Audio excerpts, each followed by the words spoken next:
1 year later, it has been a real exciting ride. Getting to have my loved ones here by my side. Teenage me would love to find a reason to why, 'cause I'm shy now. This version of Joel wants to be your dog and guide. Another new season of Not Your Average Joel starts right now. Welcome back, everybody, to another episode of Not Your Average Joel. So, as y'all can tell, I am back here at Shadow Lake. I was here a couple of months ago, and it was very beautiful then. It was beautiful here again, especially with this weather that we're having. And the only thing is a little hot, but we are here underneath a pavilion where it's nice and shady. So, it's nice to get a little break from the sun. So, anyways, I'm here back with Caitlyn. It's always good to have her back here. And I actually just earlier was looking at it and I saw that this is Caitlyn's 10th time on here. So 10 episodes, that's been amazing that you've been on here that many times. And before I even tell everybody what the topic is about, I actually want to congratulate Caitlyn because she actually graduated from college at Montevallo. So I first got to congratulate her. And I also want to ask her, now that she's graduated, like, what are the next steps in your life? So, yeah, congratulations and thank you for being here. Thank you for having me. Thank you for the congratulations. My next steps right now are I have applied to South Alabama for my master's for the grad program, and I found out this week that I was accepted, so excited about that. And then I also got a new job this week, was hired at the school that I actually went to as elementary school. I will be a para while I'm working there, but I feel like that's going to be a good job. It'll give me good classroom experience. And my goal is to work there either a year, maybe two, and then hopefully apply for an emergency certificate after I get some classroom experience and be able to teach while I'm still getting my master's. Wow, that's amazing. I love this like full circle moment that you have going on. Like you're basically going back to your roots from like your childhood roots, and you're going to be working at the very place that you went to school. That's the goal, is to get back into the community and help. Like we have a good sized Hispanic Mexican base in our community, and I'm excited to help bridge some gaps. Like I've done that at the pharmacy where I work, being able to speak to people and help them get their medicine and stuff. But I'm looking forward to being able to help the kids that are in the schools and their parents, and hopefully bridge some gaps in the community. And that was a big thing for me, that I wanted to be able to give back to the community that I've been a part of my whole life.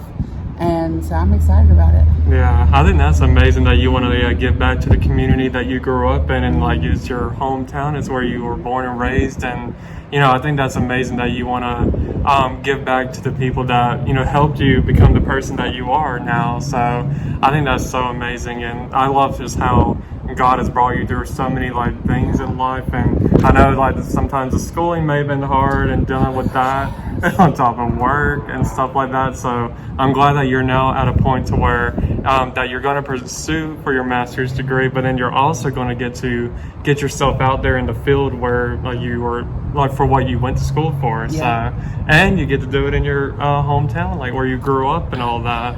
I know, I'm so excited. And it's pretty close to your home, you tell me. So it's very convenient. It's very just awesome, just the opportunities that you have. So I'm definitely proud of you and definitely happy for you. Thank you very much. I'm excited. So, yes, absolutely. So, I am going to be honest, I don't want to put down all the other topics, but this is a topic that, I wanted to do with you that I've been looking forward to doing. Like, I know, I've been looking forward to this one too. When you suggested, I said, yes, yeah, this one's going to be like such a good one. I mean, we've talked about many good topics on here. We've talked about like loneliness and like things that Christians do that can be debatable, and like even temptation, virginity. We've talked about so many different ones, but this one was one that is like, I can't wait to do this one. So once you were like, yes, I want to do this one, I was like, yes, perfect. And we're doing it at the house of God over here. That's but right. y'all can't see it, but it is over here on our, yes. And this is the church where Caitlyn goes to, and this beautiful lake just so happens to be where we are doing the recording. So Anyways, everybody, today's topic of the day is going to be on Bible stories. And I say stories, like, I know many people, when they think of stories, they think of like fictional stories. So I definitely want to point that out, that this is like non-fictional, like biblical, historical events that are written in the Word of God. So, I think that there are so many like amazing things about the Bible. Of course, there's so many things that you can learn, not only about our Lord and Savior Jesus, but also learning lessons through other stories in the Bible and seeing what other people and how God brought them through those situations. So I do have a few questions that I want to ask Caitlyn, and of course I'm going to answer that myself. So I do have about 4 questions that I want to ask her. So we're going to go ahead and get into this first question. So of course, when we think of the Word of God, we automatically think of Jesus. Like, we think of the story of Jesus, which is truly inspirational, is truly amazing. But there are other stories that are inspirational as well. So my first question for you is, besides the story of Jesus, what is another story in the Bible that inspires you, and why? I'm gonna go Old Testament. Okay. I probably will on a couple of these. Old Testament. My favorite Bible story is of Shadrach, Meshach, and Abednego in Daniel 3, when they've been taken into captivity by King Nebuchadnezzar. I call him King Neb when I'm being informal by myself.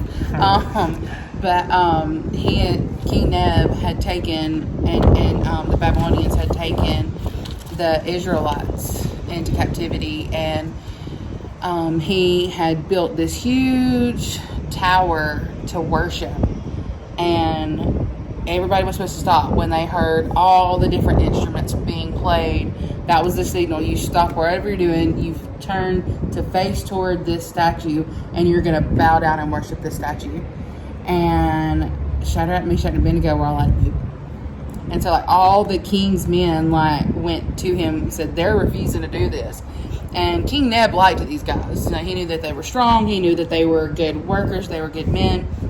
And so he calls them and he's like, hey, just letting you know, if you don't do this, you're going to go. Like, he's giving them the opportunity. Now's your moment. Either you're going to do this, or you're going to be thrown into these fiery furnaces over here. And the sass is going to kind of come again in another question, but the sass and humility in their response is they recognize his authority. They still call him the king, but they say, King, we're not. We know that you can do this, but our God can save us from this. Oh, yeah. And even if he doesn't, even if he's not going to save us from this, still not going to bow down. I'm still not going to worship anything other than God. And like, it's a moment of sass. It's a moment of I respect you and your authority, but this is crossing a line, and I'm done with it. And I just love that they don't bow down. King gets so mad that he tells them to do the furnaces even hotter than they're supposed to be, and 7 times hotter, I believe, than they're supposed to be. And the people, they bound them up and went to throw them in there, and the ones that were throwing them in the fire were burnt up to a crisp. Like, they were gone. But Shadrach, Meshach, and Abednego, I imagine him sitting there on his throne, surrounded by his people, and all of a sudden he jumps up out of like a mobile throne. It's like, wait a minute.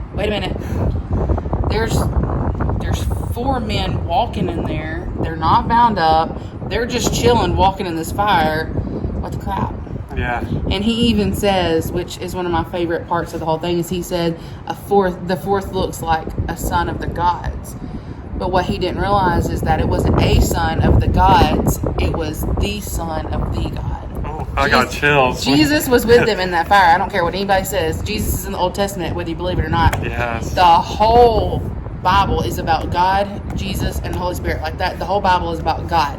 Jesus is about, it's all about Jesus. Mm-hmm. And Jesus was with them in that fire, and so he calls them out, and it's almost like they come out, they're not even smelling like smoke. Like when I go to a bonfire, or like we've got a fire pit over here, like smoke stays on you for days, no matter how many showers you take, it stays in your hair. And they come out not even smelling like it. Like it's It is my favorite story. They come out and he's like, when he sees that, he says, okay, their God is the God. Yeah. That is his response. His response is to acknowledge and worship the God of Shadrach, Meshach, and Abednego. And I love that because they stood on what they knew. They stood on who they knew God to be. And they said, even if God can rescue us, he is the rescuer. But even if he doesn't rescue us, it's kind of like Philippians 1:21, where Paul says, for me to live is Christ, to die is gain. They knew that in that moment, if they were to die, their gain was heaven. So they weren't losing anything. Yeah. So that's my favorite, and I just love that story. It inspires me the most because it inspires me to stand on my faith, even when everything around me is chaotic. Even when the people around me are saying, you just need to give into this, you just need to give into that, you should need to do this, you should need to do that. No, I'm going to hold true to what I know. God is God. God is good, and he's got me. Yes, amen to that. There's so many things that came to mind as you were talking about this story in the Bible. First thing was what you just mentioned was one thing that came to mind, how like in the story, the three of them did not bow when everybody else bowed. And I kind of think about this like modern day world that we live in where people think that you should like fall down towards like modern day society, like as far as things that are against God, like lifestyles that are against God. And if you don't, then it's like, then you're looked at in a negative light. So it's like that that story reminds me that like God is going to bring you through any storm, any fire that happens in your life. And, that was one big thing for me. Yeah. And then another thing that I was thinking about was like the first memory that I had when I heard about this story was through like VeggieTales. I was thinking about how they called them like Rack, Shack, and Benny, just for the kids to remember that easier. But you still get like the same outcome out of it. Of course, they still see the fourth person. Just the only difference was the name change, and it was about there was a bunny that was a chocolate bunny that was. And instead of like this golden statue or whatever. So, but I just was thinking about that, how that story has been like something that I've known even since I was a kid. And I was just thinking of those couple of things, whenever you brought that up, and I just love like just that story and just how seeing that they were obedient regardless. And one more thing that I thought about was that song by Mercy Me called Even If? Yes, I love that song. Yes, I think about that song whenever I think about the story, because like there within the chorus it says like, even if you don't, my hope is in you alone, or something like that. Yeah, that's it. And that's it. And I was just thinking about just to think about how people had like full confidence. And I'm going to talk a little bit more about like faith and confidence later on with one of these questions that I have here. But just thinking about how like confident that they knew that God was going to get them through that moment, even if they died in the fiery furnace. Like you said with like Paul, to die is gain, and there was going to be heaven there at the end of their life. They were going to be in heaven. So have you? I don't mean to cut you off, but have you heard the song by, I think it's Hillsong, it's Another in the Fire? Oh yeah, that one. That's a good one. And I love because everybody, not hating on what you just said, but everybody focuses on the even if part, and so many people don't pay attention to what happens actually in their stance. Like their words were great, but their stance was even better because of their stance, because they were unwilling to back down. Jesus was with them in the fire, and like that song says, there's another in the fire standing next to me, and that just. Jesus might not take us out of the fire. He might not keep us from going in the fire, but he's going to be with us in that fire. And that, to me, is what keeps me from just losing it sometimes. Yeah. I just love it. Yes, exactly. I love that. I love that you bring that song up too. Is I've heard that song in church before. I've been in the choir and sang that before, so that's a good one too. And like, even though this has nothing to do with fire, I know that you and me are both Casting Crowns fans. Yes. And I think about like Praise You in the Storm. Yes, Casting Crowns is the best. That's a good one too. I was just thinking about like all of these songs that just remind us that like God is with us through any storm or any like persecution. Any trial. I love it. So any issue, he's there. Yes, amen. I love that you brought up Old Testament, because I'm actually going to be bringing up an Old Testament story as well. My favorite one in the Old Testament is in Genesis. It's the story of Joseph. Oh, yes. Oh, I love this one. It's I love from Joseph. Genesis 37 through 50 for y'all that don't know. One big reason that I got introduced to the story of Joseph is because there's Andrew Lloyd Webber has the Broadway, like the play or the musical, Joseph and the Amazing Technicolor Dreamcoat. So I learned a lot through there. And it is so good. If anybody hasn't seen it, to me, my favorite version is the one with Donny Osmond in it that plays Joseph. So, I mean, there are other versions, but shout out to Donny Osmond, even though he's not really Christian, he's Mormon, but he plays Joseph really good. But anyways, the story of Joseph, for people that don't know, is that as he is one of like 12 sons. And his father's Jacob, his mother is Rachel, and Jacob had a deep love for Joseph's mother, Rachel, and so that basically made Joseph like his favorite. Yes, and like he got him like a coat of many colors, and the brothers got really jealous, seeing that there was favoritism happening. So they ended up selling Joseph to slavery in Egypt, and so Joseph went through some things in Egypt, like imprisonment, like he worked for someone named Potiphar, and before he got into prison, and then he became like, before you know it, he became like Pharaoh's like side person, like almost like a vice president to a president, kind of thing. So he was kind of like his go-to, like because he can interpret dreams. So years later down the road, Joseph talked about there was going to be a famine that would come across the land, and so back where he was from, the brothers and Jacob and all them were struggling through this famine, and they heard that Egypt was doing well, so they ended up coming to Egypt, like begging for food and water and whatever all, not realizing that they're going to the very one they sold to slavery. So I think that I love this story because for one, Joseph put them through like a test of like accusing the youngest one, or I think it was the youngest one, Benjamin, of I'm not sure if he's the youngest, but Benjamin, of stealing something, and tried throwing him in jail. And then they realized that he realized that through them defending him, that they have all changed, and they're all like different men than once where they were at one point when they sold Joseph to slavery.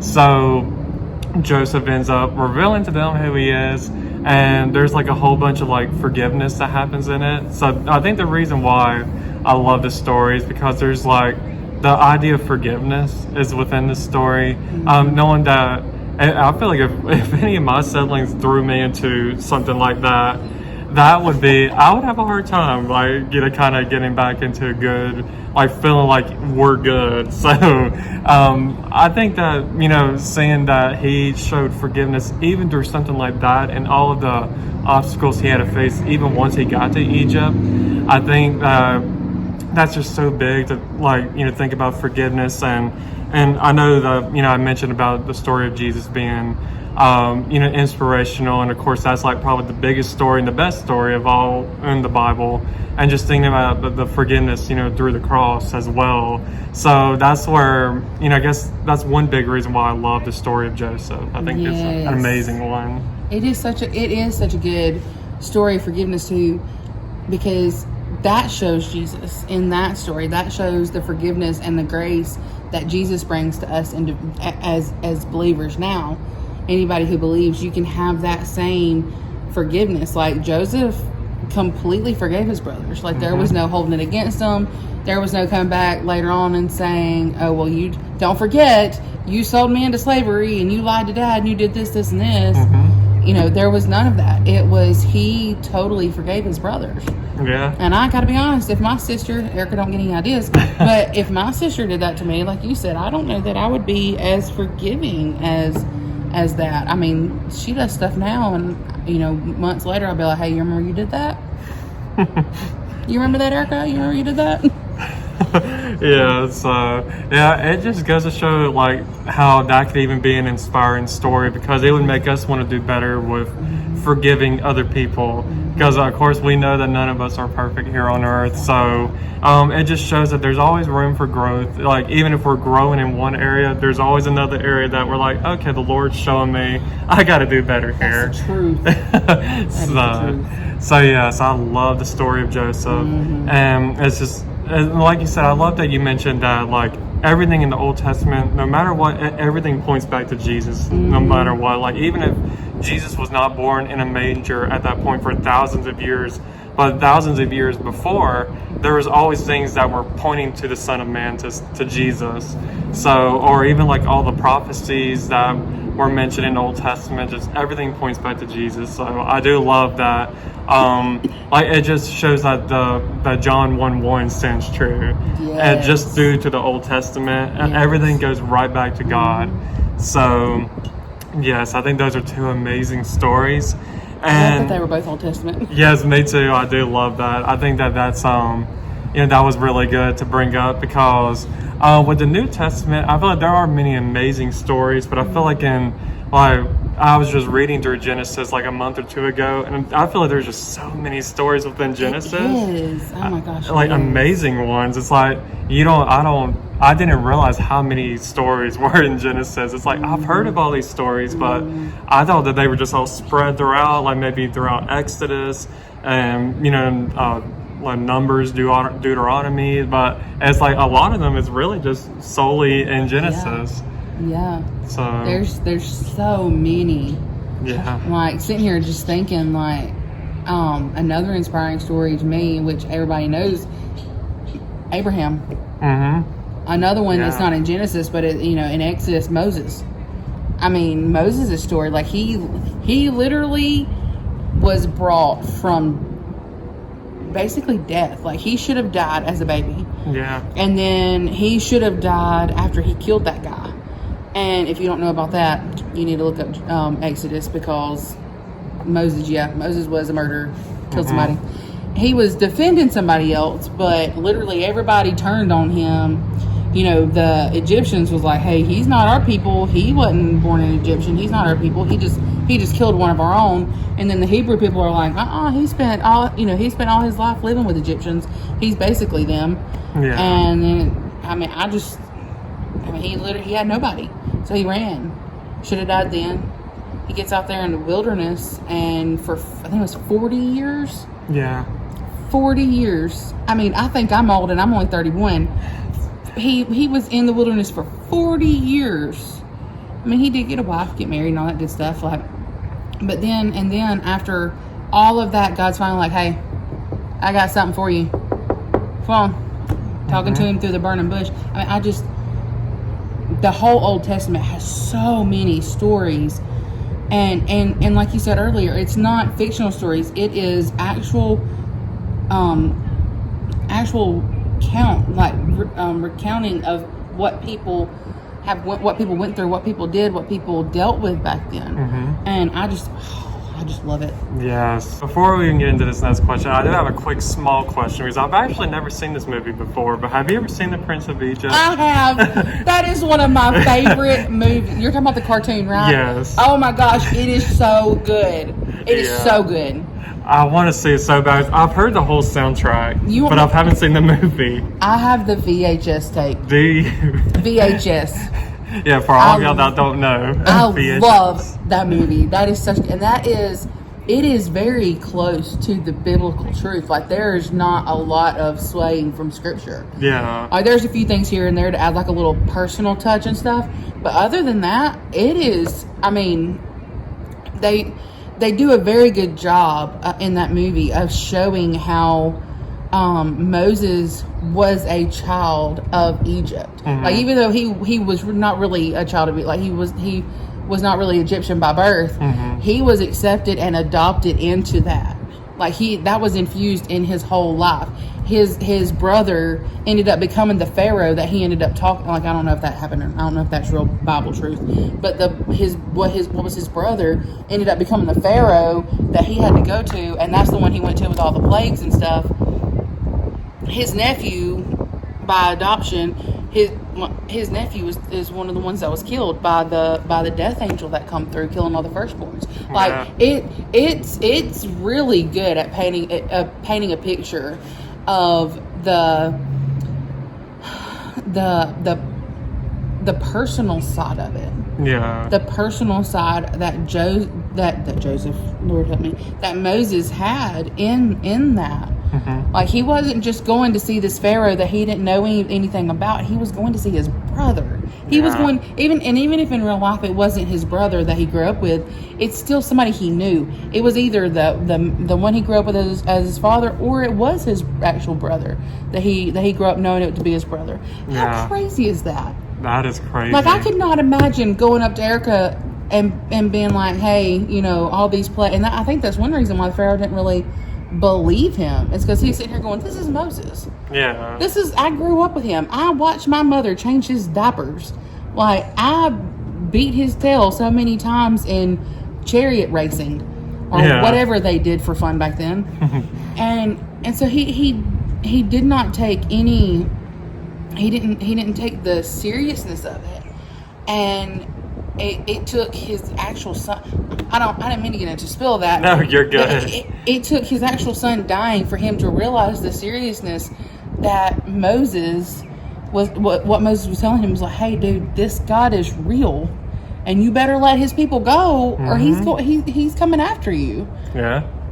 And then what does he do? But he ends up drowning him and all his people in the sea because he didn't listen in the first place.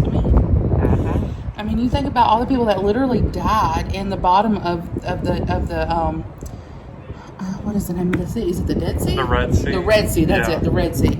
All the ones who literally died. I mean, basically, it's the Dead Sea. But yeah, it's true. All because the Pharaoh refused to do what was right. Yeah. He refused to follow what God told him to do. God said, if you don't do this, this is going to happen. Guess what?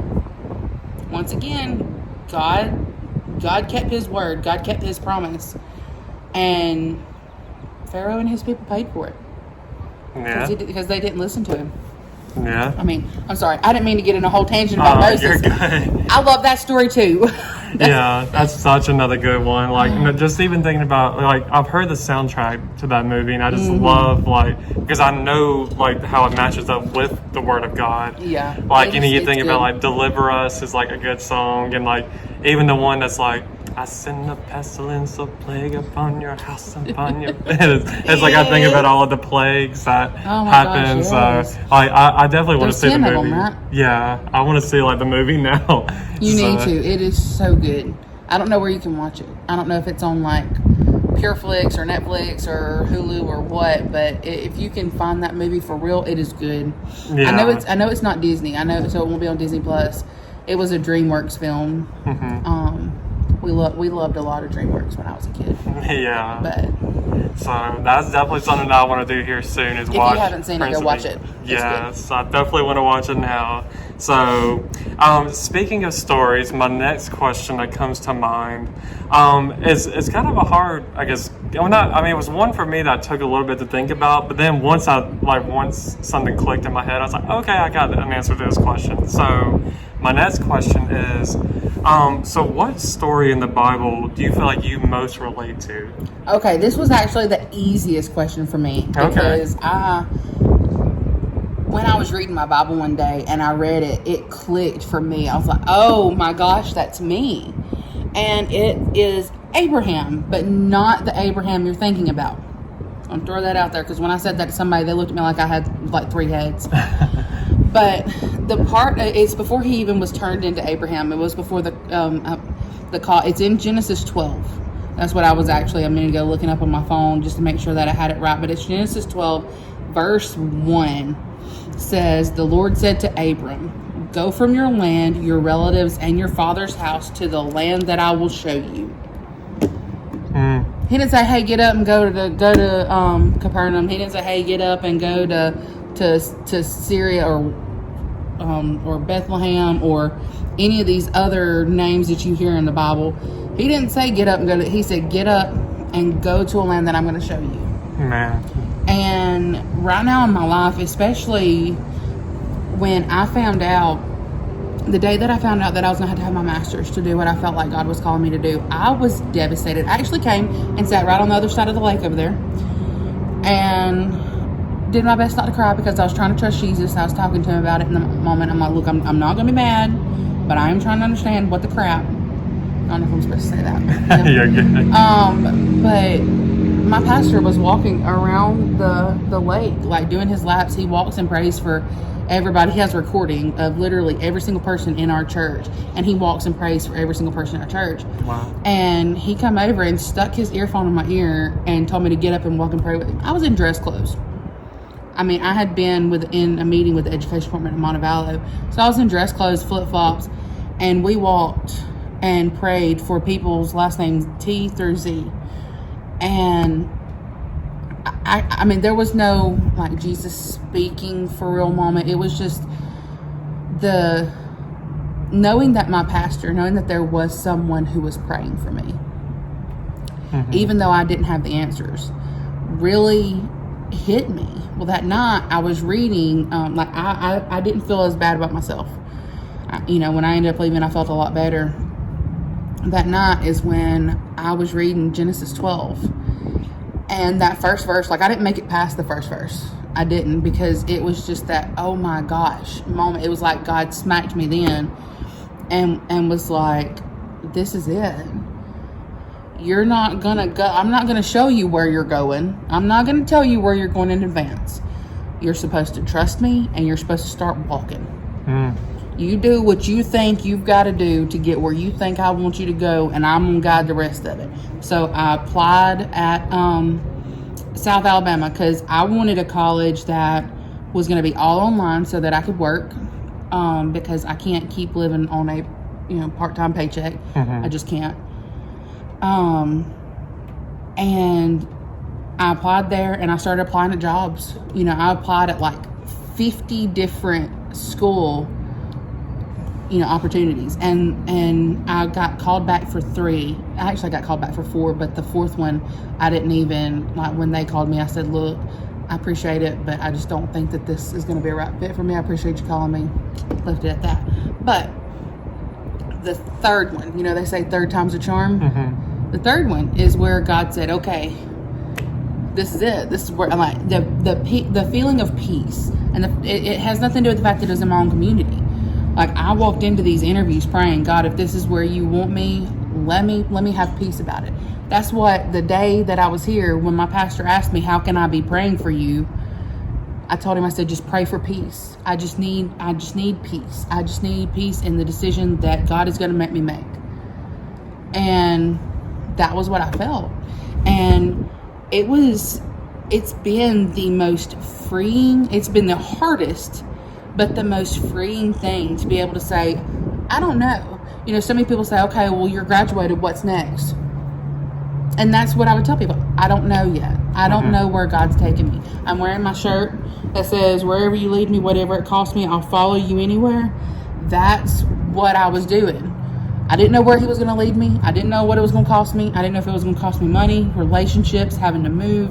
I didn't know what it was going to cost. Yeah. And I just knew that wherever it was, I was going to have to follow him. Kind of like with Abram. He didn't say, but God, I just need to know which direction. Like, do I go north, east, south, or west? Like, which way do I go? He didn't even say that.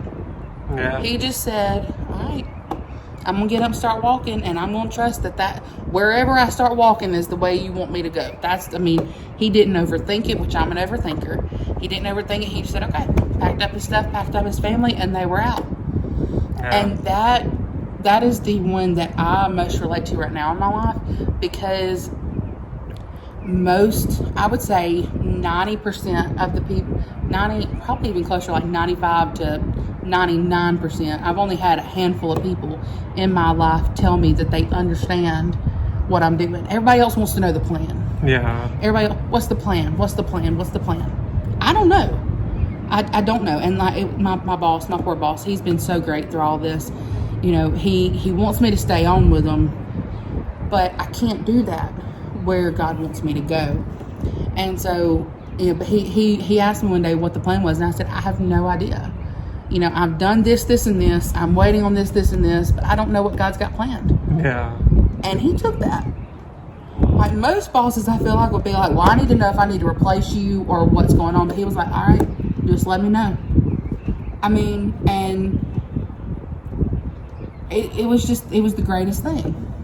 Yeah. And one thing I love about that with Abram too, is he didn't explain himself to anybody. Like when you read through the chapter, I have gone back and read it since then. But when you go back and read through the chapter, he didn't go and tell his parents, oh well, I'm doing this because of this. He just said, we're going. And he never says that I remember. He never says you can go with me or you can stay here type thing. He never says that. But that to me is implied. It's implied you can either go with me or you can stay here, but I'm going where God's leading me. And so many people in my life don't get that. Like, I would love to be able to take everybody with me. Yeah. But if you're going to pull me back from doing what God has for me, then you're probably not going to be in my life much longer. And as much as I hate that, because I love everybody that's in my life, I love God more. And I'm going to do what he has for me because he's God. Yeah. And I don't want anything before him. Family, friends, jobs, school, anything. I want him number one all the time. Yeah. Amen to that. I think that's super important to realize that God is priority even over the people that you love. And I know many people may think, like, whoa, that's like, a tough choice that I would have to be put in, like a tough predicament, which it is a hard thing to think about, that like if you would have to either lose your family or like have a relationship with God, if you were put in that position, that you would want to choose God, but at the same time you would know it'd be hard to let go of those people that are in your life, have been in your life your whole life. Well, I was gonna say, it's so funny that we say that, because we were talking last week. I'm gonna read this in Matthew, tying the Old Testament to the New Testament. There you go. And Matthew, Jesus says, therefore anyone who will acknowledge me before others, I will also acknowledge him before my Father in heaven. But whoever denies me before others, I will also deny him before my Father in heaven. Don't assume that I come to bring peace on the earth. I did not come to bring peace, but a sword. For I came to turn a man against his father, a daughter against her mother, a daughter-in-law against her mother-in-law, and a man's enemies will be the members of his household. The one who loves a father or mother more than me is not worthy of me. The one who loves a son or daughter more than me is not worthy of me. And whoever does not take up his cross and follow me is not worthy of me. Anyone who finds his life will lose it, and anyone who loses his life because of me will find it. That is Matthew 10:32 through 39. I love that for the simple fact of, when you are raised, and we were talking about that in Sunday school this morning, when you're raised in a family that everything is about family, and I'm not knocking my family, like I love how I was raised. Yeah. But I am having to pull myself out of a lot of that, because when I start putting my family above God and above, like, the way that I serve God is serving through my church family. Yeah. The way that I serve God is singing in the choir. So when I put my family above that service, that is me putting my family above God, and that's not okay. That means that I'm not worthy of Jesus.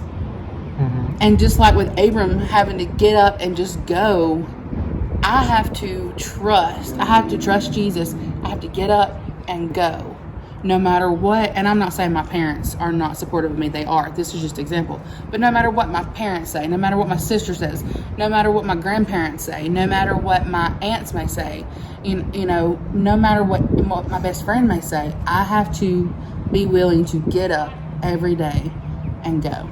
Get up every day and go where he's going to lead me, no matter where he leads me. Whether I understand it or not, whether I have the answers or not, I have to be willing to go. Yeah.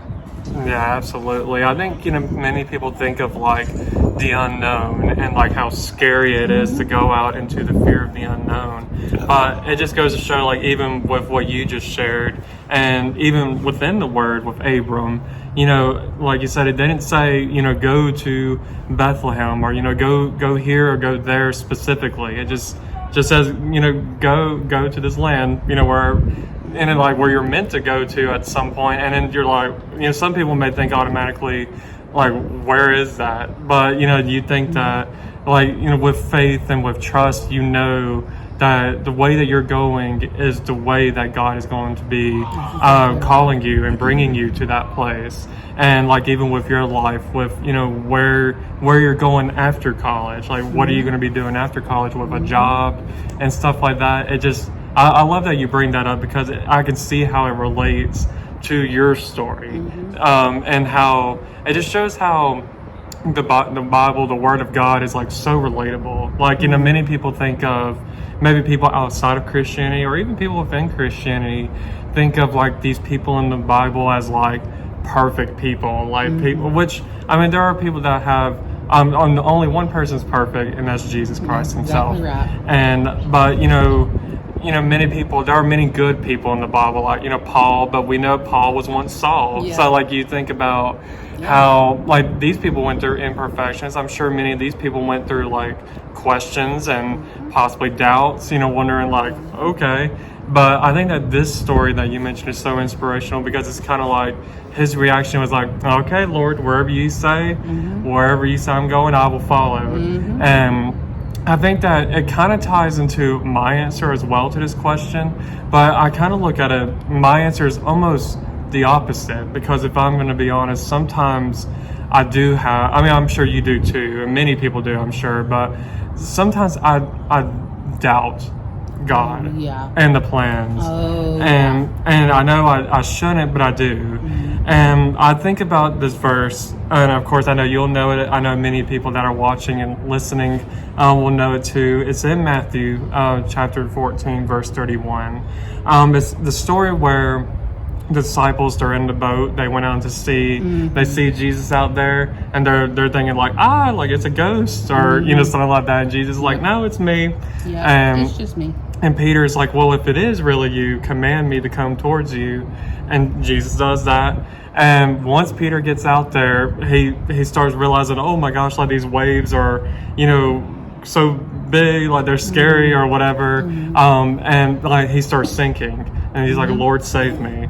So the verse that I'm about to read, I feel it's something, it struck me because it's something that sometimes I go through. It says in Matthew 14:31, it says, and immediately Jesus stretched out his hand and caught him and said to him, O you of little faith, why did you doubt? Yes. And I think as of right now, that's where it strikes me the most, because here recently, if I'm going to be honest, I haven't been going to church. And I'll probably talk a little bit more about it maybe once we get off this recording on why I haven't. So I kind of feel my relationship with the Lord has been, it's been, I don't know, kind of off a little bit, if I'm going to be honest. And I felt it kind of made it to where I didn't prioritize the Lord's plan over, over my plans. I just started going based off my plans and stuff like that.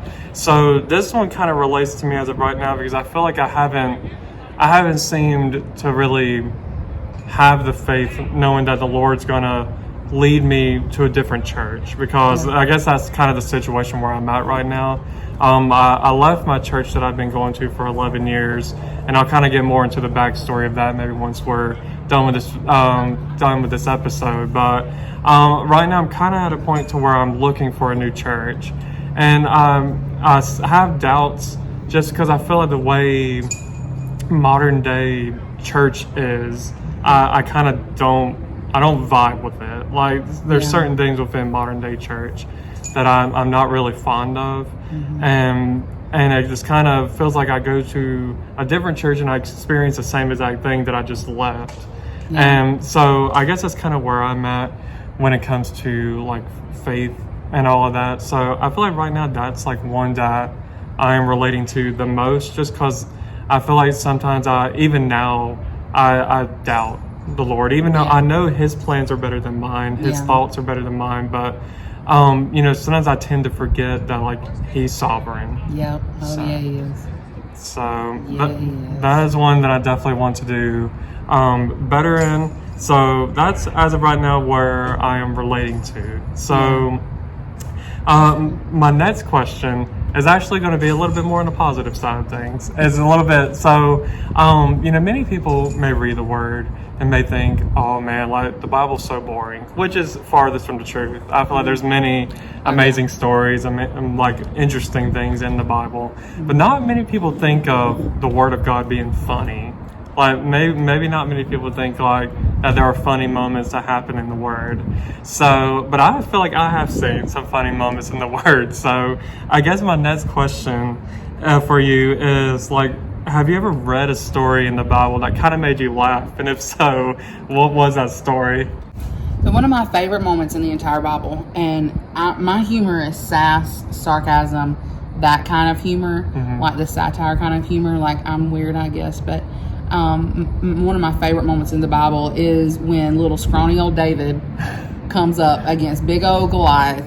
And I mean, he just walks up on the scene pretty chill. He doesn't have his armor on. He doesn't have a sword. He doesn't have any of the king's men walking with him. It's literally just him. And he's got this slingshot that he's practiced with his entire life, being a little insignificant shepherd. He's practiced with this thing, killing bears, killing lions and stuff, keep them away from the sheep. And he walks on the scene, goes over there, gets him 5 little stones, which I've never understood the importance of the 5 stones. But, he gets him 5 little stones, picks them up. And Goliath is laughing at him, like literally laughing at him. Yeah. And David's just like, the sass, I've got this. Well, he's not, I've got this.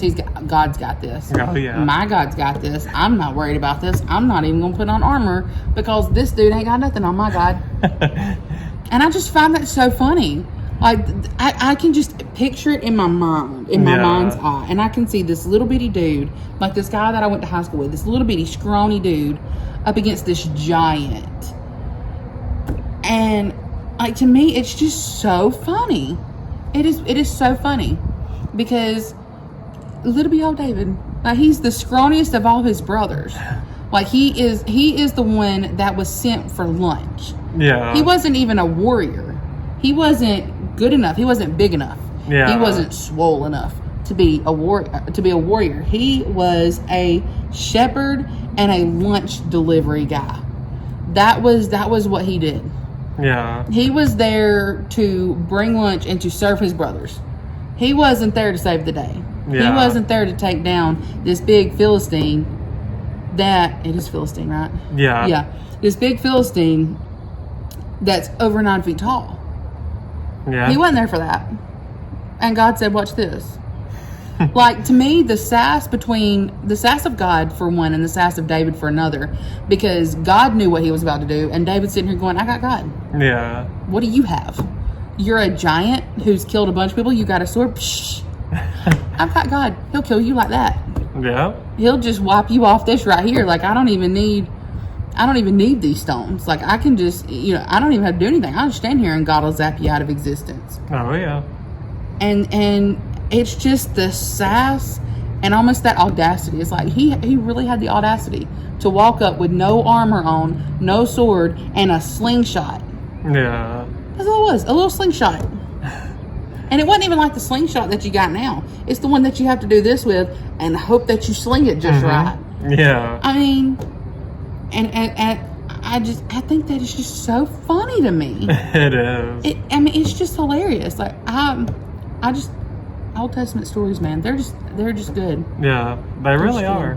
Yeah, I think that it is funny. Because like you said, it's like you just see the little guy, like, I'll do it. Like, I'll defend everybody. I'll take down Goliath. And Goliath was like, are you kidding me? Like, y'all have these big, powerful, like, athletic, muscle men out here, and y'all just bringing this kid in here. And, like, when you think of, like, even, because I know we both play football, Roll Tide. But when I think about, like, if the starting quarterback is hurt, they're not throwing the water boy in there to be the quarterback. Exactly. And so that's what I'm thinking of. But that's what happened. That's exactly what happened. They literally threw the scrawniest dude in that arena or in that area in there. It's like, okay, I mean, that they didn't expect him to get out of that. His own people was sitting here going, okay, we got to figure out who's going to be next because he's just going to squash him. Yeah. I mean, all he had to do was sit on him and it'd kill him. Exactly.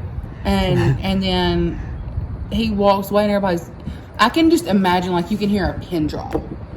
And, like, everybody's just like, what just happened? Yeah. Like, I can't imagine there being, like, a roar of the crowds and everybody goes wild and everybody on both sides are all like, wait a minute. Yeah. He just, what? It's like, did that just happen? What did he just do? That was their biggest guy. Or on the Philistines side, that was their biggest guy. What are we supposed to do with that? Yeah. We can't take somebody that's got that down. Mm-hmm. I mean, he had God on his side. And to me, all the sass and audacity that comes with having God on your side is, I mean, there's multiple times, we talked about Joseph. I feel like there was several times in Joseph's story where he was just like, I mean, obviously he was in horrible situations. Mm-hmm. Horrible. But I feel like, especially when he confronted his brothers, when his brothers had no idea who he was, that to me is comical. Yeah. Because he's sitting here going, they have no idea. Yeah, plot twist. Yeah, big plot twist. Yeah. And his brother, they're coming to me. They're begging me for food and stuff now. Yeah. Watch this. I'm gonna take their youngest brother. What they think about that now? Yeah. I mean, there's so many parts of the Bible that's just funny to me. Yeah, it really is. And kind of even going back to the last question, I was thinking about like doubt and sometimes how I doubt God. Mm-hmm. But then like sometimes it is like this kind of story where it's like God's like, watch this. Mm-hmm. And then you're like, okay, I'm sorry, God, you were right. The sass and the audacity, that is the best humor to me. And then the fact that is literally infused in the Bible in multiple places. Like, it's just, I mean, because when you think about it, the sass and audacity of Shadrach, Meshach, and Abednego. Yeah. I mean, because they straight up, I mean, that's my favorite Bible story, but part of that is because of the humor in it. Mm-hmm. It is just funny to me. Yeah, it really is. I love it because it is like, okay, what's God going to do now? Yeah. And you got these people who know what God can do, these people who don't know what God can do, the people who are doubting. They literally look at David. What's he going to do? The Philistines are laughing. Yeah. Because this is the best they got. The Israelites are all like, I think it's Israelites, what David was part of, but they're all like, let's see. Let's not even watch because this is going to be bad. So we're going to look over here and see if we can find somebody else. I mean, I can just imagine. Now, of course, none of that is scripture based, but I can just imagine it in my mind's eye. Like I can just picture it. I can set the scene in my mind, and I just see it, and it's like, it's just hilarious. Yeah, it really is. You cannot not find humor in that. Like I mean,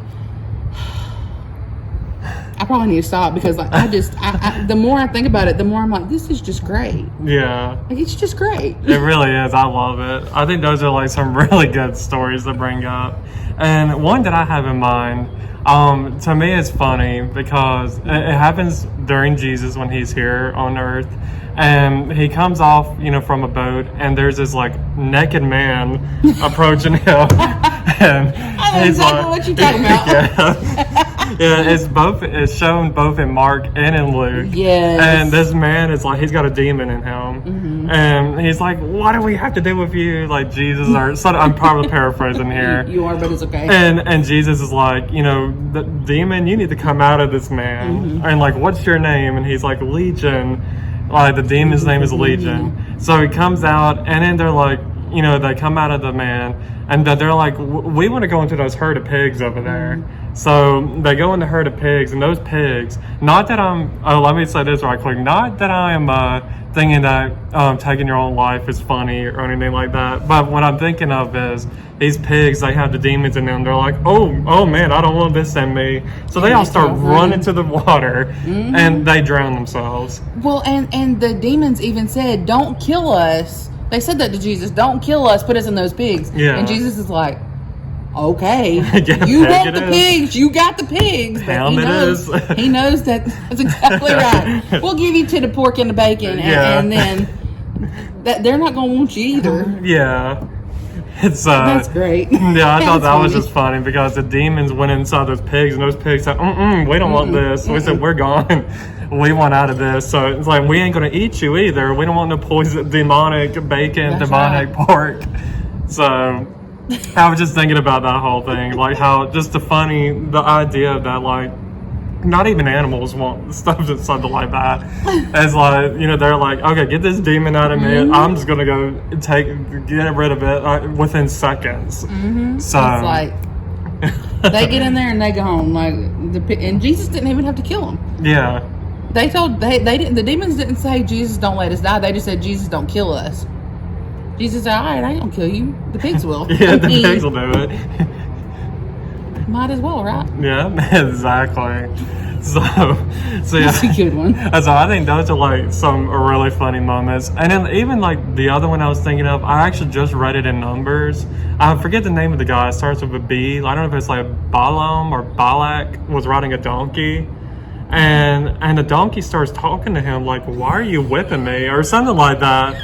And I'm just thinking like a talking donkey, like I think about, what is that talking horse show, Mr. Ed or something like that. I'm thinking about that, like I'm thinking of like an animal that talks back to you, like, hold on, did you just talk to me? A talking donkey, think of Shrek. Yeah, there you go. Now, if the donkey has the voice of Eddie Murphy, oh my gosh. That would have been something. Great. Yeah, it's like biblical times, Eddie Murphy.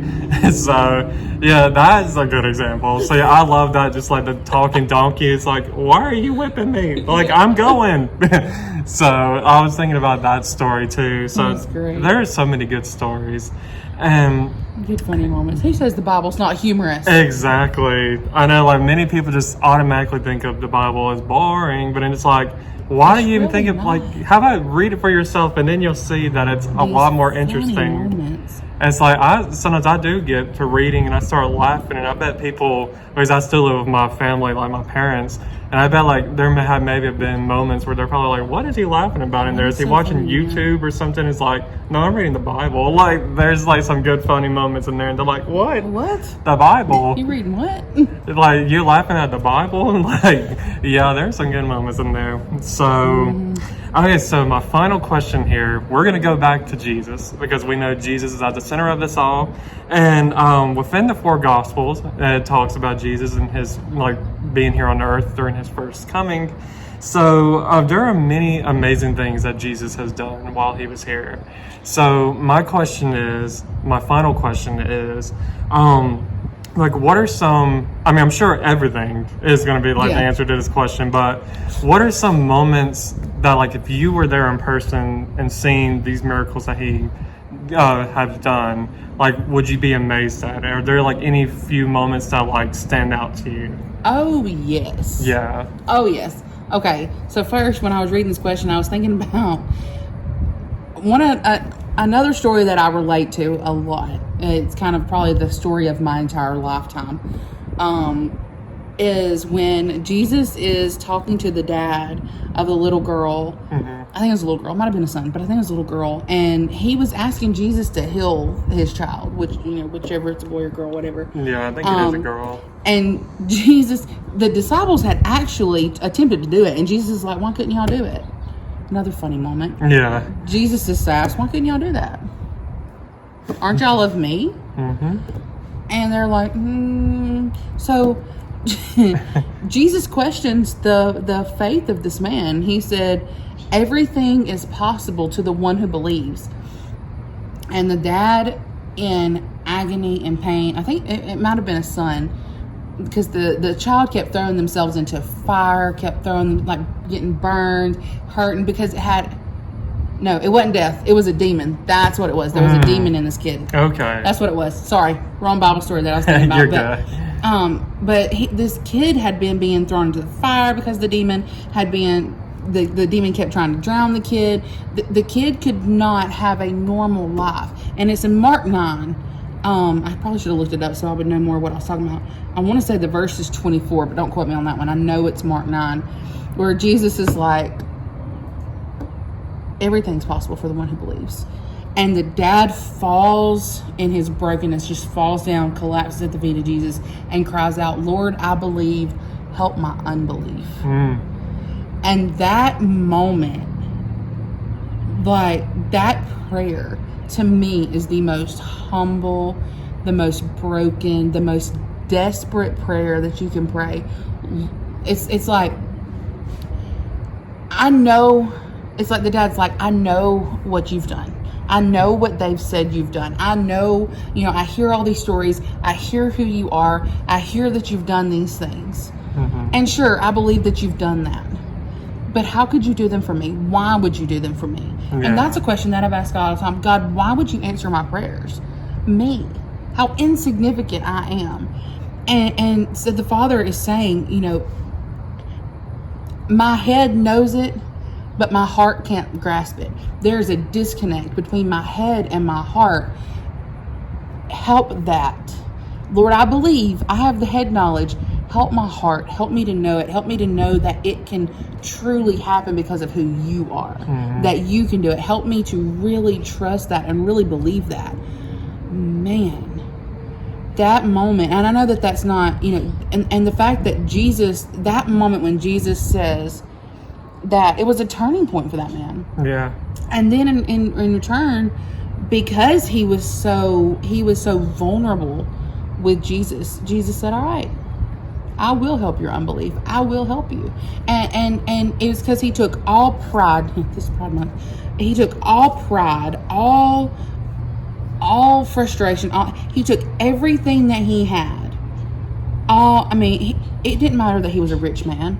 It didn't matter that he had all, he took all of that and laid it aside. And he said, Jesus, I need you. I need your help. And Jesus' response to that, how Jesus acknowledged it first, but then Jesus' response to that is like, all right, I'm going to take care of it. There's so many times, can you imagine, like, the story of Lazarus? I gotta be honest, that story, if I was Lazarus, I'd be mad. Because he was dead for 4 days. Yeah. Jewish custom, unless I'm wrong, and if I'm wrong, I'm sorry, but from what I understand, Jewish custom is that, or it used to be, that they believed they could pray you out of death. They could make it mourn so much that you can come out of death for the first 3 days that you're dead. But after 3 days, your body is too decomposed to come out of that. Mm-hmm. And that, to me, is why Jesus waited 4 days. That is the importance of Jesus waiting 4 days. Like, there is an old Gaither gospel song that's called, I want to say it's 4 Days Late. And it talks about Mary and Martha, who were broken and grieving over their brother.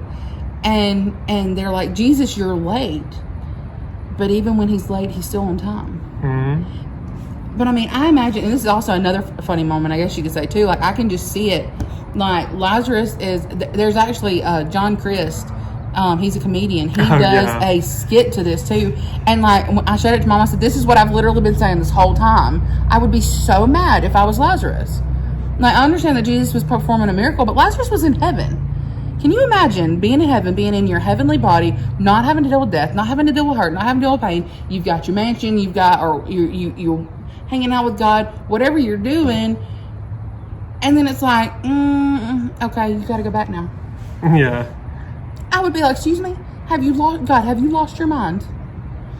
But Jesus shows up on the scene.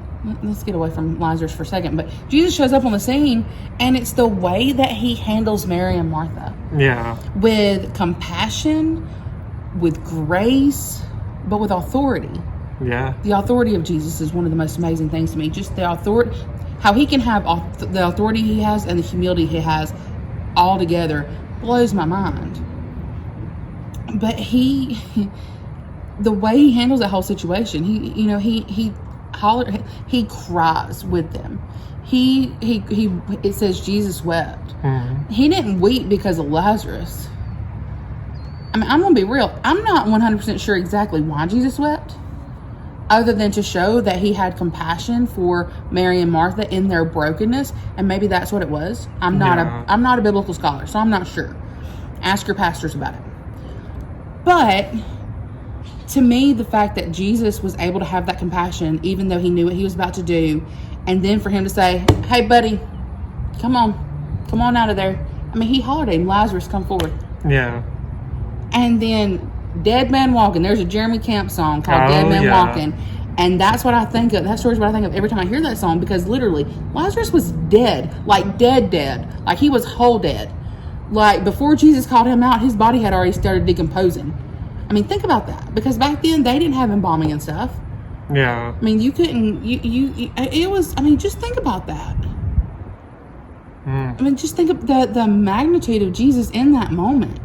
The majesty of Jesus in that moment. Like, it just blows my mind. I mean, and then literally everything. I mean, making the blind see, making the lame walk. I mean, it just all just... but those are just some specific points to me that I think about when I think of Jesus and what he's done. Those are some of the most encouraging moments to me. Yeah. Because of how personal Jesus gets in those moments, his authority in those moments, and his compassion and grace and love in those moments. Yeah. I think those are some really good ones to bring up, because like, even for me, when I thought about this question, my answer, like one of my answers was definitely like Lazarus as well. And you do think that, like, you do wonder, what is Lazarus thinking of? Like, is he thinking like, oh man, like I gotta go back, like I'm here in the presence, like I'm here in the presence of God, and I have to go back to this world full of sin, like. But then at the same time, you realize that like there's a purpose to him coming back to life, like to show how Jesus is sovereign, how he's a miracle maker, and how he'll do things. And like you said, the 4 days late kind of song from the Gaithers, like you think about like how he's making a point that like you can't put a limit on my miracles. That's and like exactly right. like I'm not going to go based off your religious customs or your traditions. Another song, sorry, it just went in my head. There's also a song called My Name is Lazarus. Yeah. And it's not completely biblical. Like, it's not, it talks about how, it says, at the beginning it says, one day 4 men brought a crippled man to Jesus. And then each of those 4 men end up telling their testimony. And the first one is, or one of them is one that was blind. One of them that had a hand that had to be healed. Another one was someone that was lame, or was a leper. That was a leper and was cleansed. But they all say, but we don't see how Jesus can heal this person. And then the 4th person, he says, my name's Lazarus. Let me tell you my story and see what you think about what Jesus can do then. Yeah. I mean, maybe Lazarus did have a better look on it than I do. Yeah. Because I still say I would have been mad. I would have been very upset had I been in heaven with Jesus and then, or heaven with God, because she's the one on earth at that time. And then to be called back here into this. Think about the world now and the crap show that it is right now. If I died and was brought back, like if I was dead for 4 days, done established in my home in heaven, and then I'm being zapped out of here, I would be very upset. That would have been. I'd be mad. I'd be walking around mad. That would be a pretty hard pill to swallow. That's like, oh, I got to go back to there. But like you said, there's a purpose. Yeah. It literally shows it's the authority, the power, the sovereignty, like you said earlier, of Jesus. Yeah, absolutely. Yeah, another song that comes to mind, I don't know if you've heard of it, it's by this older Christian singer named Carmen. Oh, I love Carmen. And the song was called Lazarus Come Forth. Oh, no, I hadn't heard that one. Oh, it's a good one. If you haven't heard it, it's a really good one. I need to look into that. It's talking about like different people that knew God, it's talks like Moses' like perspective, and like Jacob and Isaac and all of them. But then they're like, but they got quiet when Lazarus started talking, because he's talking about how like he was there with Jesus, like in person, they're talking about the coming of Jesus or the Son of God, and he's talking about like, here's my experience with Jesus, like I was there for this and that, and like I've seen the people like gasp like when he performed these miracles, and then him being brought. So I was definitely bringing that up because that's a good song I want people to listen to. I recommend it. Yes. But it's called Lazarus Come Forth, and so that was one thing. But then like another thing was just like with the whole thing with Lazarus, the shortest like Bible verses in there, like you mentioned already, Jesus wept. Like, and, you know, sometimes we do wonder, like, why did he weep? And, you know, you wonder, is it, like, is it the compassion that he had for Mary and Martha? Is, you know, I know he personally knew Lazarus. So it's like, you know, it does make you wonder, but it just shows how, even in those moments, you know, regardless of the reason, like, it just shows even in that, like, I talked about, like, relatability earlier, and just talking about how Jesus came here as human, even though he was the Son of God, but, like, he had those human qualities as well. So I just love seeing that within that story alone. And then, like, another story was the whole, like, he did this a few times, definitely, probably more than what was accounted for in the word, but like feeding like the 5,000 with just with like 5 loaves and like 2 fish, just from like a boy, just so happened to have it there within that multitude of people.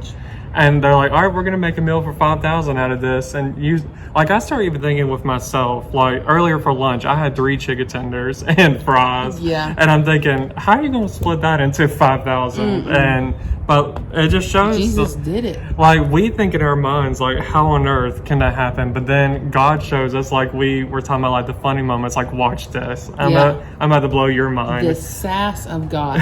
It's like everybody's going to be full. They're not going to want to eat for the rest of the day because I got y'all full off of that little bit that was out there for 5,000. So I just think that is an amazing story, and like we said, there's so many, all of them, everything's amazing, but like that one stood out to me. And then of course, like another one that stands out to me is like the greatest price of all, you know, was the cross. And you know, I know that's definitely one I wanted to mention because I know everyone knows somewhat about the story, whether they're Christian or not. I think they kind of know the history behind that, about him being crucified on a cross, and then of course came back to life 3 days later. I think that's like the whole miracle of it within itself as well. And to be someone there in person, to see that, like if I was one of those, like if I was Mary, you know, like Mary Magdalene, and like I saw he was there, like, you know, he's talking to you in the flesh.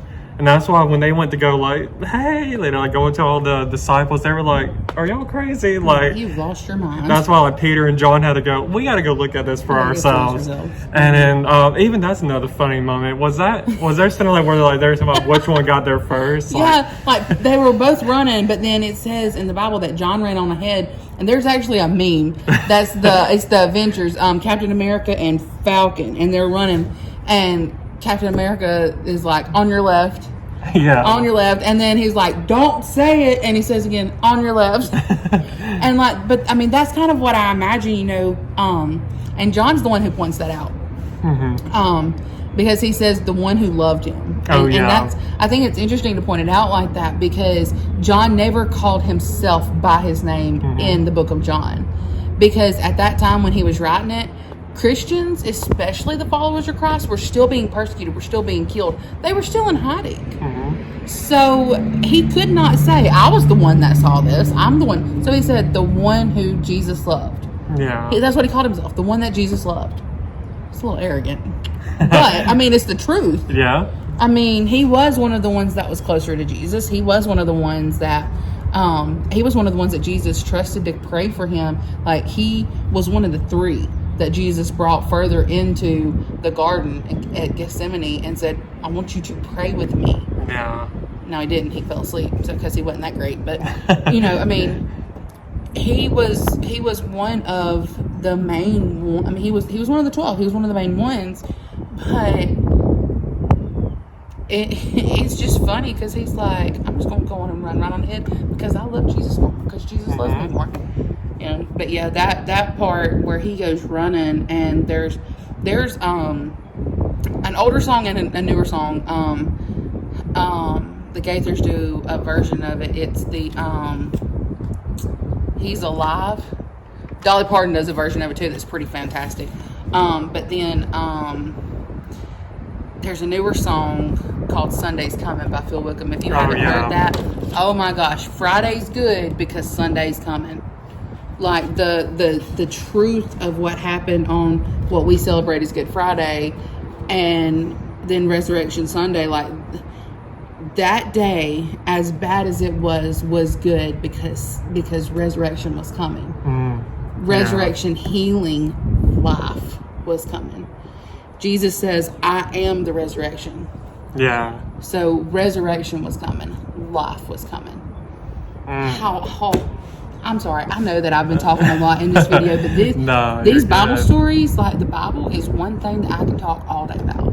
Yeah. Yeah, that's exactly. We could have made this into a 2-part video. We really could have, because like I'm sure I would have had many more questions for this, because it's such a good topic. And if we want to do a part 2, you just let me know. Yeah, for real. I'm really considering it, because I feel like this conversation, out of all the ones that we've had so far, and even like all together, it's probably one of my favorites that I've done so far. One of my favorite episodes, because for one thing, our faith and our relationship with Jesus is important to us. Yeah. So like, of course, we read through the Word, and then just also talking to someone else about this that is just so invested into the Word as I am. And like, I just gets excited about the gospel. It is. It's like, it's so like amazing, and it's so like interesting. You know, like so many people don't want to see the funny side of the Bible. And I don't understand that. Yeah. Like, when I'm reading a book, I'm wanting to know. I'm one of these weird people. Like, I would rather have a book that's like 4 different angles, like 4 different perspectives of the same thing happening. And that's one thing I love about the Bible. It's like, especially the New Testament, the 4 Gospels are literally 4 different perspectives of what happened. Luke didn't even witness everything firsthand. He was a doctor, and he just wrote what he knew. Yeah. He didn't even see everything firsthand, but he knew the importance of it. Yeah. And so he wrote it down because he knew I love it. I can literally talk about the Bible all day long. Yeah. It's such an amazing topic. I'm so glad that we got to this point to where we could talk about it, and to end, like, as we're closing out of this episode, like talking about the story of Jesus, because we know that it's the main thing. Yeah, it's like everything ties back to Jesus, like you said. All points to Jesus. So I'm so glad that we got to talk about this topic, and I think this was an amazing episode. I love it. I hope that y'all enjoyed it as well, and I definitely appreciate you being on this one with me. Oh, I'm so glad that I could. Like, I'm always down for talking about the Bible. Like, I'm always down. I'm not going to sit here and argue with anybody about it. Like, I have friends who, aren't believers. I have friends who believe in other denominations. Like, I mean, you believe in the Bible, I believe in the Bible. I ain't mad about that. You don't believe in the Bible, and I believe in the Bible. I ain't mad about that. Like, you do you, I'm going to do me. But, man, when you know the truth of it, when you know that this is not just a book, this is a history book. And these are not, the Bible is not just Bible times. We're living in Bible times. There's one thing my pastor says, that you've got Bible times, and then there's a space between where the Bible leaves off and Revelation is going to pick up. We're that space. So we're still Bible times. Yeah. Very true. And my pastor has this thing, and I can't do it like he can, but he can do the basic Bible timeline in 2 minutes. Like, that was his goal, was to get it to 120 seconds. And he can start in Genesis and go all the way to Revelation. Wow. And he hits the main points explaining the gospel. I'm not that good. I wish I was. Like, when he starts it, I can kind of fill in every now and then, because he's done it so much. Yeah. But it's just all of it. All of it points back to Jesus. Everything points to Jesus. And if you believe in the Bible and you don't believe that it points to Jesus, you don't believe in the Bible. Yeah. You don't believe in the Word of God. So check yourself. Yeah. I had to check myself. I did. I was that person who was skeptical on how the Old Testament. I was like, yeah, okay, prophecy, stuff like that. No. Everything, not just the prophecies, everything in the Old Testament points to Jesus. I had to check myself. If you don't believe it, check yourself.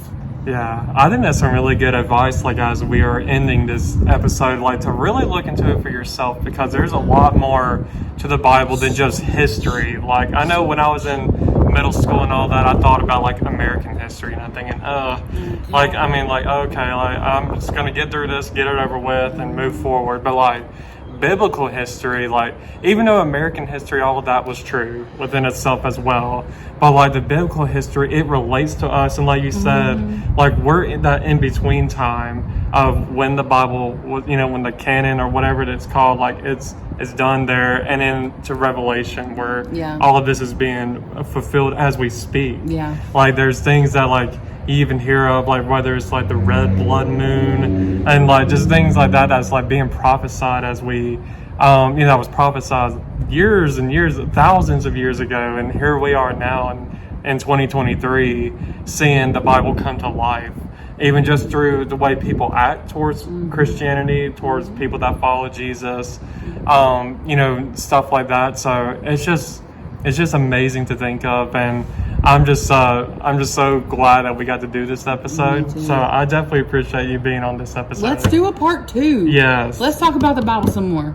I would love to do that. So I'm definitely... We'll do it with this background again. Yes, I would love to do that. So yeah, y'all make sure to stay tuned for part 2, because I think this is a really good topic, and I can't wait to talk more about this. So yeah, y'all stay tuned. So anyways, everybody, I appreciate everybody watching, whether it's on YouTube or listening, whether it's on Spotify, and my drink is falling over, and but on Spotify or Apple Podcasts, Google Podcasts, wherever all. I also have a Facebook page. If you search Not Your Average Joel, you'll find it there, so be sure to follow me on there. I also have an Instagram page, Not Your Average Joel Podcast, and I also now am starting to like post videos on TikTok. Right now I only have like 2 videos, so just the first 2 episodes of the first season. So check that out at Not Your Average Joel 615. So anyways, everybody, I hope y'all have an amazing rest of your day or night, depending on when you're watching or listening to this. And I will see y'all on the next episode of Not Your Average Joel. Bye. Bye. Thank you, everybody, for listening to another episode of Not Your Average Joel. You should know the drill by now, but just in case if you don't, my podcast is available not only on YouTube, but also on most podcast streaming platforms, my Instagram page at Not Your Average Joel Podcast, and I also have a website that you can visit at NotYourAverageJoelPodcast.com. My episodes will be coming out every Wednesdays going forward, so be sure to come back next Wednesday for a new episode. Thank you once again for your support, and I will talk to y'all in the next episode of Not Your Average Joel. Goodbye.